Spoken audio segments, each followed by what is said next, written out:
بسم اللہ الرحمن الرحیم۔ السلام علیکم۔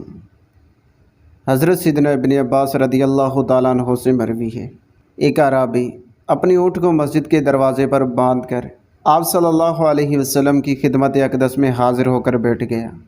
جب اس کا مقصد پورا ہو گیا تو کھڑے ہونے کا ارادہ ہی کیا تھا کہ کچھ لوگوں نے عرض کی، یا رسول اللہ صلی اللہ علیہ وسلم، اس اعرابی کے پاس جو اونٹنی ہے وہ چوری کی ہے۔ نبی کریم صلی اللہ علیہ وسلم اس کی طرف متوجہ ہوئے اور ارشاد فرمایا، تم کیا کہتے ہو؟ وہ سر جھکا کر اپنی انگلی سے زمین کو ریتنے لگا۔ اللہ تعالیٰ نے اونٹنی کو قوت گویا عطا فرمائی تو اس نے دروازے کے پیچھے سے عرض کی، یا رسول اللہ صلی اللہ علیہ وسلم، اس ذات کی قسم جس نے آپ کو بشیر و نذیر بنا کر حق کے ساتھ بھیجا، اس شخص نے مجھے نہیں چرایا بلکہ مجھے کسی اور نے چرایا ہے۔ اس نے تو قیمت دے کر مجھے اس سے خریدا ہے، یہ مجرم نہیں ہے۔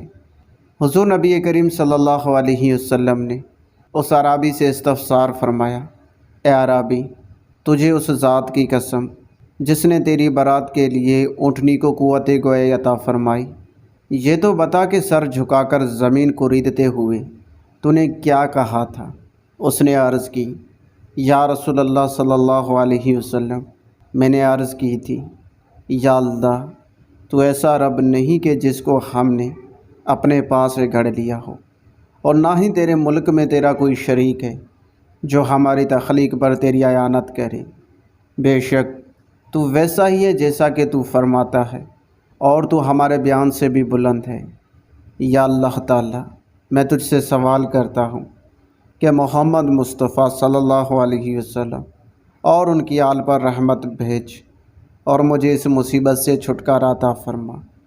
تب حضور نبی کریم صلی اللہ علیہ وسلم نے ارشاد فرمایا، اس ذات کی قسم جس نے مجھے حق کے ساتھ مبعوث فرمایا، میں نے گلیوں میں ملائکہ کا ازدحام دیکھا جو تیرے ان کلمات کو لکھ رہے تھے۔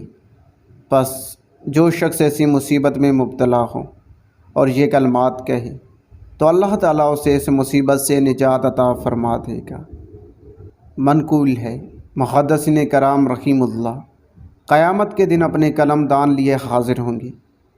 اللہ تعالیٰ حضرت سیدنا جبرائیل امین علیہ السلام سے فرمائے گا، اے جبرائیل، ان کی تمام حاجات پوری کر دو، کیونکہ یہ دنیا میں نبی کریم صلی اللہ علیہ وسلم پر کثرت سے درود بھیجتے تھے، اور انہیں ہاتھ پکڑ کر جنت میں داخل کرو۔